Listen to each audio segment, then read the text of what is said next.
BJP पर विपक्ष दलित विरोधी होने का आरोप लगाता आया है, लेकिन अब तो बीजेपी के दलित सांसद ही विपक्ष के इस आरोप में सुर मिला रहे हैं। कई सांसदों के आवाज उठाने के बाद अब यूपी के बहराइच से सांसद सावित्रीबाई फूले ने मोर्चा खोला है। फूले सरकार की नीतियों के खिलाफ 1 अप्रैल को रैली करेंगी।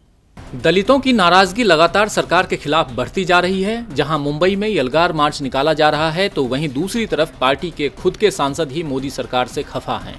उदित राज के पार्टी छोड़ने की धमकी के बाद अब यूपी में भी दलित सांसद ने पार्टी के खिलाफ बगावत का बिगुल बजाया है।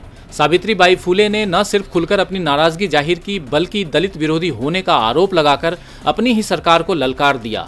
बहराइच से बीजेपी की दलित सांसद 1 अप्रैल से मोदी सरकार के खिलाफ रैली करेंगी। बीजेपी पर निशाना साधते हुए उन्होंने कहा कि SC ST को नौकरी और प्रमोशन में आरक्षण मिलना चाहिए, लेकिन ये सरकार ध्यान ही नहीं देती है। इनका काम तो केवल राम राग अलापना है।